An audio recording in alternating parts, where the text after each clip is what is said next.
EBC, Empresa Brasil de Comunicação, informa. Vem aí, a voz do Brasil.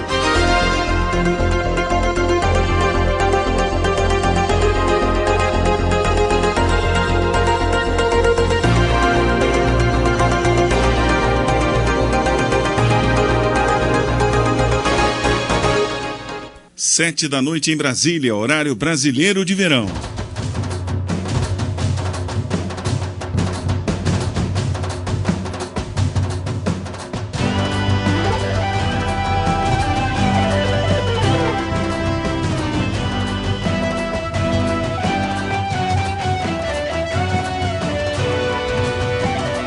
Voz do Brasil. Presidente Lula não reconhece as eleições em Honduras e afirma que o presidente deposto, Manuel Zelaya, permanecerá na Embaixada Brasileira até que esteja em segurança. 90 municípios gaúchos estão em situação de emergência por causa das chuvas. E o governo federal liberou 162 milhões de reais para ações emergenciais no Rio Grande do Sul. Segunda-feira, 30 de novembro de 2009. Está no ar a sua voz. A nossa voz. A voz do Brasil.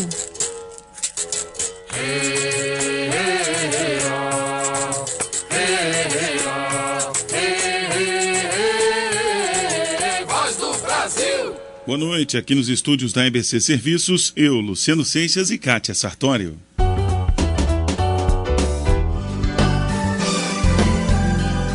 Café com o Presidente.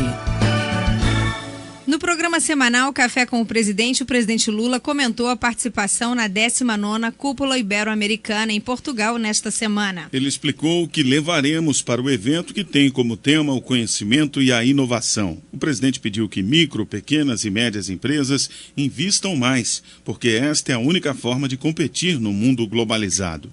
E é importante que o povo brasileiro saiba que a Ibero-Americana é uma reunião que junta todos os países latino-americanos, mais Portugal aqui na Europa e mais a Espanha aqui na Europa.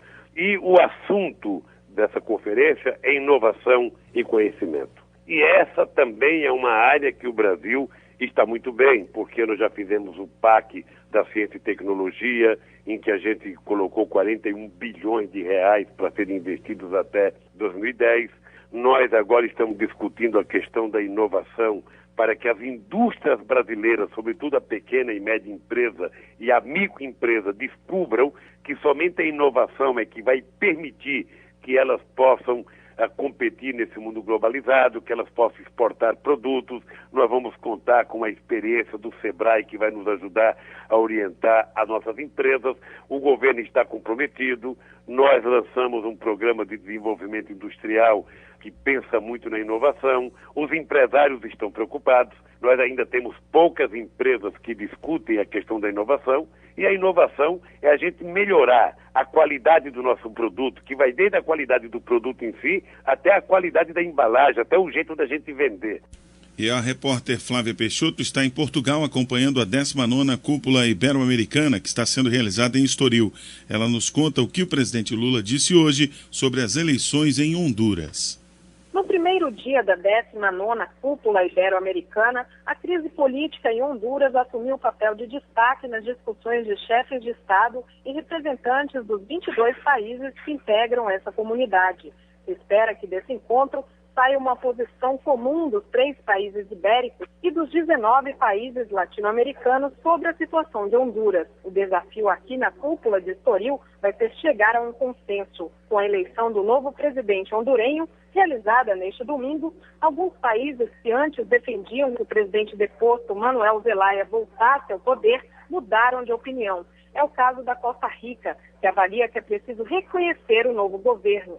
A Espanha, por sua vez, declarou que nem reconhece nem ignora o novo governo eleito. Já o presidente Lula mantém a opinião de que o presidente deposto, que está na Embaixada do Brasil na capital hondurenha, deve voltar ao poder para cumprir o final do mandato, que termina no próximo dia 27 de janeiro. Mas o dado concreto dos golpistas, não permitirem que o presidente voltasse para coordenar o processo eleitoral, é um sinal muito perigoso e um sinal muito delicado, porque ainda existe muitos países, na América Central sobretudo, com vulnerabilidade política. Ora, se os países que podem dar, orientações, os países que podem fazer gestos que significa sabe, dizer, olha, não repitam mais isso, não fazem, sabe, daqui a pouco a gente não sabe aonde pode haver mais um golpe. E aí prevalece o cinismo, eu faço o golpe em nome do quê? Sabe, eu faço o golpe porque eu não gostei de uma atitude de um presidente. Olha, quem não gosta de uma atitude de um presidente, tem o Congresso Nacional, tem a Justiça Local para tomar decisões. Lula também afirmou que Zelaya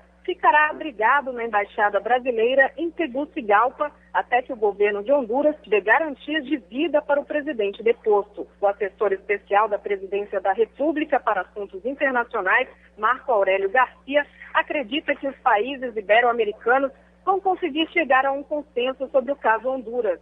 Para ele, as divergências são apenas sobre os caminhos a serem seguidos. Marco Aurélio lembrou que nenhum dos países apoiou o golpe de Estado e grande parte acredita que a eleição deste domingo é ilegítima. O assessor especial ainda considerou improcedente a comparação feita pelo presidente da Costa Rica entre as eleições iranianas e hondurenhas. Segundo ele, as eleições no Irã foram legítimas porque foram convocadas pelo governo desse país sem nenhuma contestação, o que não foi o caso de Honduras. De Estoril, em Portugal, Flávia Peixoto. A votação foi neste domingo em Honduras e, segundo dados parciais do Tribunal Supremo Eleitoral, o direitista Porfírio Lobo tinha 55,9% dos votos apurados contra 38,6% de Elvin Santos, que admitiu a derrota. Voz do Brasil. Os municípios gaúchos de Guarani das Missões, São Francisco de Assis, Roque Gonzales e Cristal do Sul também decretaram situação de emergência por causa das fortes chuvas. Desde o início das chuvas, em outubro, 90 cidades decretaram situação de emergência em todo o Rio Grande do Sul. Segundo o boletim divulgado no início da tarde pela Defesa Civil do Estado, o número de desalojados passa dos 16 mil e são mais de 15 mil residências danificadas. A Polícia Rodoviária Federal no estado informa que o trecho da rodovia entre os quilômetros 671 e 673, que esteve totalmente bloqueado durante a madrugada de hoje por causa da queda de árvores, já está liberado. E uma comitiva do governo federal visitou a região neste final de semana e anunciou várias medidas. A repórter Ana Gabriela Salles acompanhou e tem mais informações.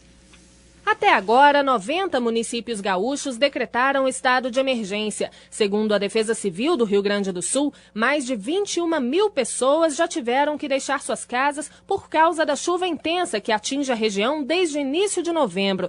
Queda de granizo e fortes vendavais agravaram a situação e também causaram 8 mortes no estado. Neste sábado, uma comitiva do governo federal, coordenada pela Casa Civil, se reuniu com o governo do Rio Grande do Sul em Porto Alegre. A ministra Dilma Rousseff anunciou medidas de emergência para ajudar os municípios atingidos. Entre elas está a liberação de 100 milhões de reais para a Defesa Civil, 12 milhões para a educação e de 50 milhões de reais para a saúde. De acordo com a ministra, o importante é a rapidez na liberação dos recursos. A gente pretende fazer isso, a gente aprendeu com Santa Catarina, fazer isso da forma mais rápida possível. Então o Ministério vai liberar fundo a fundo. Sai do fundo deles para o fundo do Estado.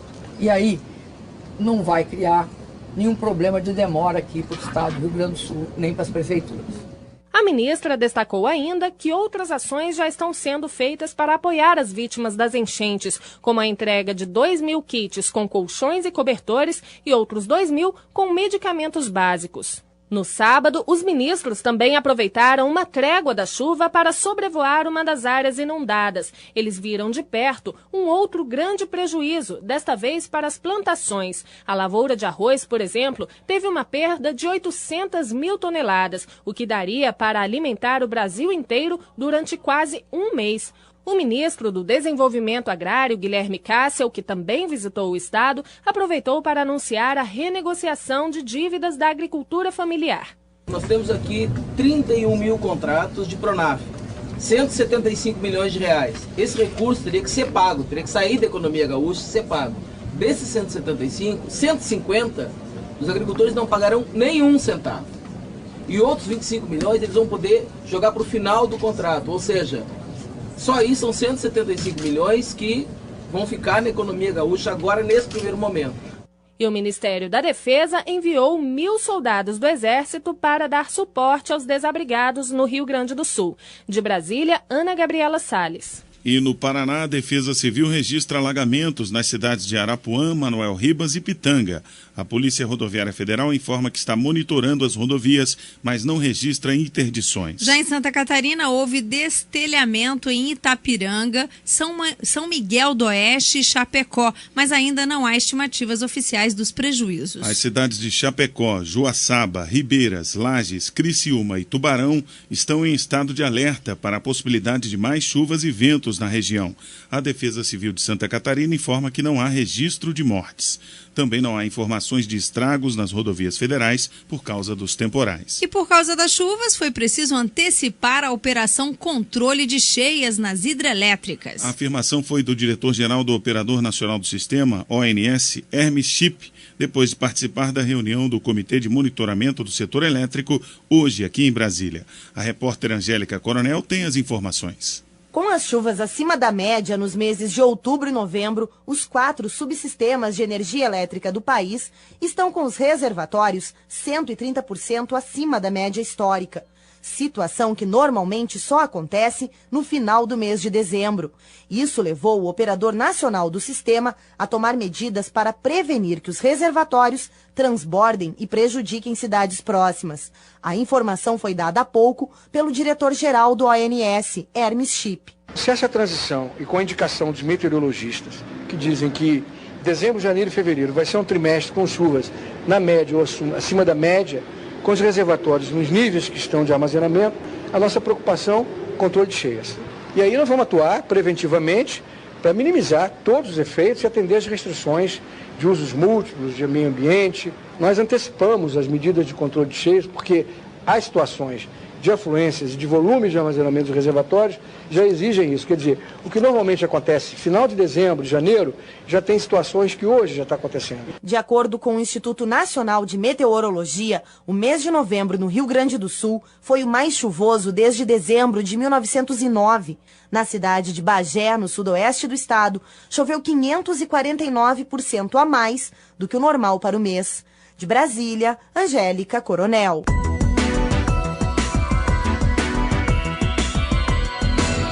O Diário Oficial da União de hoje traz publicado o memorando de intenções firmado pelos governos brasileiro e argentino para a implementação de ações de combate à dengue. O ato foi assinado por ocasião da visita ao Brasil da presidente argentina Cristina Kirchner há cerca de 10 dias. Sobre esse assunto e sobre o trabalho do governo brasileiro para prevenir a doença nas fronteiras, o jornalista Ramon Guzmão conversou hoje com o coordenador do Programa Nacional de Controle da Dengue do Ministério da Saúde, Giovannini Coelho. Vamos ouvir.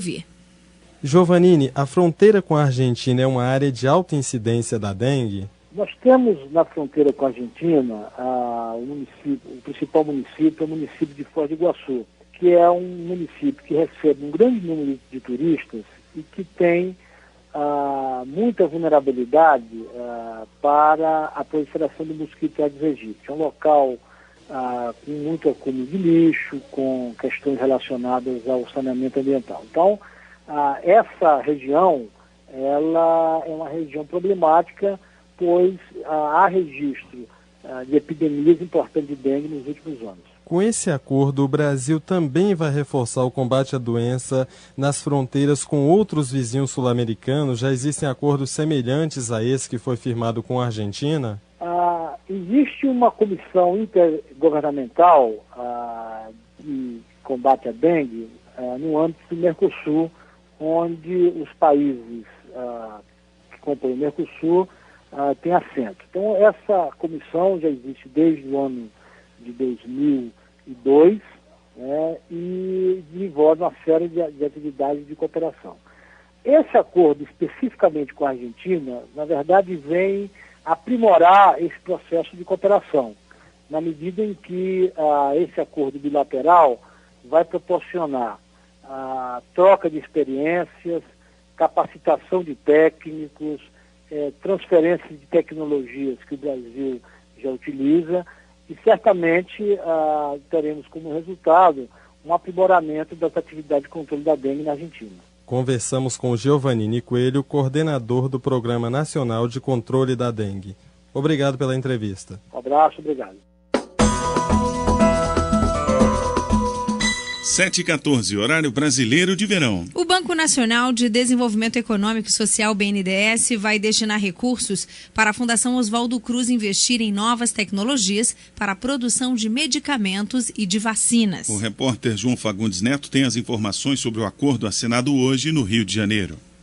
O termo de cooperação firmado entre o BNDES e a Fundação Oswaldo Cruz vai garantir recursos do banco para ajudar a financiar parte de uma série de projetos da Fiocruz, que precisam de um total de R$1 bilhão para saírem do papel, como a construção de centros tecnológicos e novas unidades da Fiocruz espalhadas pelo país, como explica o ministro da Saúde, José Gomes Temporão. A ampliação de novas unidades da Fiocruz no território nacional, em Curitiba, já operando, no Ceará, em desenvolvimento, no Piauí, Mato Grosso do Sul, Brasília, Rondônia. Isso, em cada um desses locais, a Fiocruz, evidentemente, vai assumir um rosto distinto, diferente, que vai estar, que nós queremos, fortemente inserido na realidade, na dinâmica local, mas sempre levando, estruturando, ampliando a capacidade, a capilaridade dessa grande organização. Segundo Paulo Gadelha, presidente da Fiocruz, por meio do termo de cooperação, a Fundação vai ajudar também o BNDES a escolher onde aplicar recursos para financiar projetos de outras instituições de pesquisa. Na prática, isso significa que nós que temos, junto com o Ministério da Saúde, o desenho do que é relevante do ponto de vista de atendimento às demandas da saúde e como o atendimento dessas demandas pode ser feita através de uma base produtiva na área de insumos, de vacinas, medicamentos, equipamentos, serviços, nós podemos ajudar o BNDES na conformação do portfólio dos critérios de avaliação da sua atividade enquanto banco de investimento. Para o presidente do BNDES, Luciano Coutinho, a medida tem grande importância para o desenvolvimento da indústria farmacêutica no Brasil. É possível também imaginar que o BNDES possa apoiar o desenvolvimento de cadeias produtivas de empresas produtoras de vacinas, produtoras de medicamentos, produtoras de equipamentos, desenvolvidos a partir do esforço tecnológico realizado pelos institutos da Fundação Oswaldo Cruz. Entre as primeiras ações previstas pela parceria está o desenvolvimento de novas tecnologias para a produção de fármacos, medicamentos fitoterápicos e vacinas. Uma delas, uma nova fórmula mais potente contra o pneumococcus, bactéria que causa meningite, pneumonia e infecções de ouvido. Do Rio de Janeiro, João Fagundes Neto.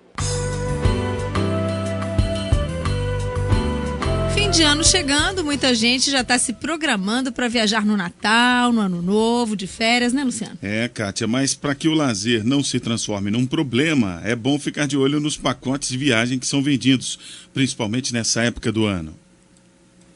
O servidor público Rui Paz conta que o sonho da viagem de férias com a esposa no verão de 2008 virou pesadelo. O casal comprou o pacote de 7 dias para Natal, no Rio Grande do Norte, numa agência de viagens bem conhecida. Mas isso não garantiu o sucesso do passeio, que acabou antes do previsto e com gastos que não estavam nos planos. Ao chegar no hotel que nos foi prometido, nós encontramos ele em péssimo estado de conservação. Falta de higiene, falta de condições mínimas para a gente passar uma semana de acordo com o que foi prometido no pacote da agência que nós adquirimos aqui em Brasília. Em virtude disso, nós procuramos a assistência da agência tanto na cidade de Natal como na cidade de Brasília. Só que infelizmente não obtivemos resultado. Procuramos então outros hotéis para ficar, só que devido a estar em alta estação, a gente não conseguiu nenhum hotel. Em virtude disso, a gente teve que voltar para Brasília antes do prazo prometido, que eram 7 dias. Procuramos então passagem para as empresas aéreas para retornar por conta própria. O servidor público diz ainda que até hoje não recebeu nenhuma indenização, porque o processo ganho em primeira instância continua nas mãos da Justiça. Segundo Rui Paz, as fotos feitas pelo casal para provar a situação que passaram e os recibos de pagamentos foram fundamentais na hora de requerer os direitos do casal. Foi muito importante essa documentação toda bem feita com recibos, fotos, para realmente comprovar que a gente foi lesado de acordo com o que tinha sido prometido. Em virtude disso, nós tivemos que procurar a Justiça para receber tudo que a gente pagou em valores materiais, inclusive também danos morais. Para Para evitar transtornos como o que Rui e a esposa passaram, é preciso tomar alguns cuidados. O Ministério do Turismo recomenda ficar de olho e ser exigente quando o assunto são os pacotes de viagens, especialmente em época de alta temporada. Fique de olho. Só assine documentos depois de ler e analisar com atenção o contrato de prestação de serviços. Guarde sempre materiais promocionais que divulguem a viagem ou excursão. Exija a presença de um guia de turismo profissional. Identifique sua bagagem com nome por dentro e por fora.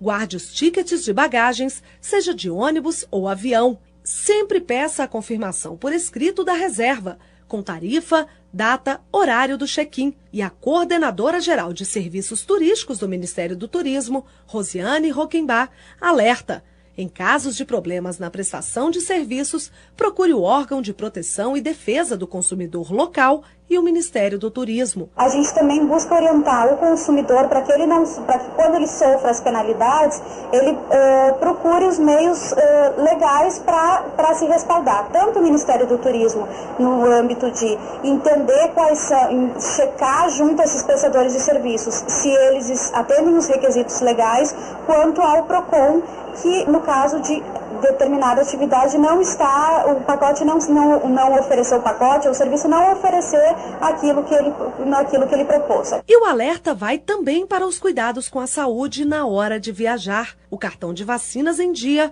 pode garantir uma viagem tranquila.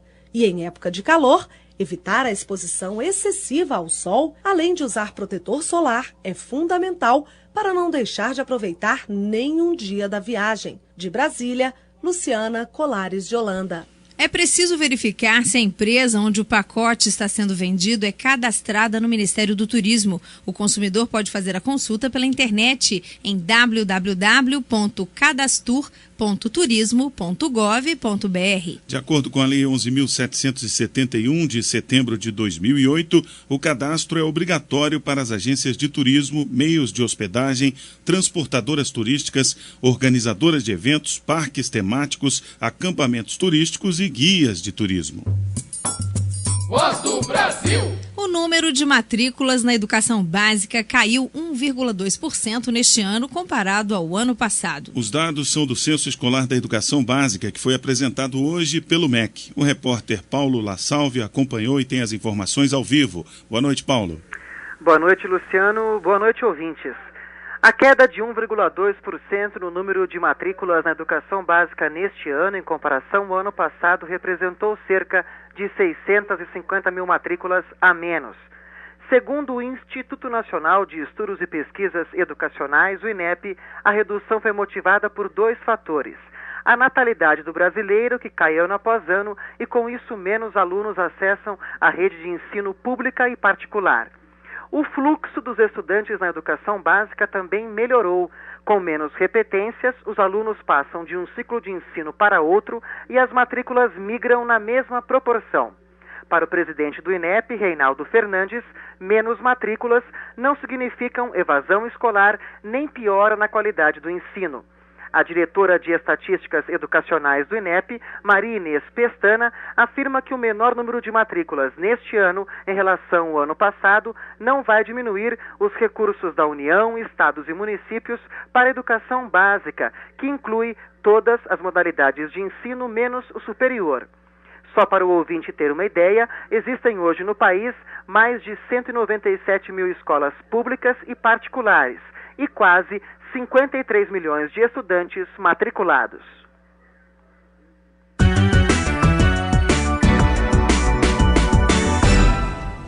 Segundo o INEP, as provas do Exame Nacional do Ensino Médio, Enem, já começaram a ser distribuídas para as localidades mais distantes do país.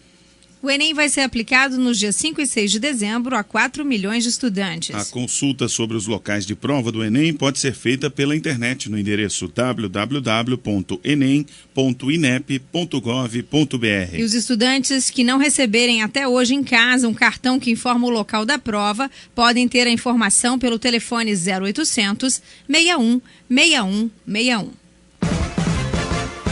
Você ouviu hoje na Voz do Brasil. Presidente Lula não reconhece as eleições de Honduras e afirma que o presidente deposto, Manuel Zelaya, permanecerá na Embaixada Brasileira até que esteja em segurança. 90 municípios gaúchos estão em situação de emergência por causa das chuvas. E o governo federal liberou 162 milhões de reais para ações emergenciais no Rio Grande do Sul. Esse foi o noticiário do Poder Executivo, uma produção da equipe de jornalismo da EBC Serviços. Voltamos amanhã. Boa noite, ouvintes. Boa noite, Luciano. Boa noite, Kátia. Ficamos agora com as notícias do Poder Judiciário e do Congresso Nacional. Boa noite a todos e até amanhã.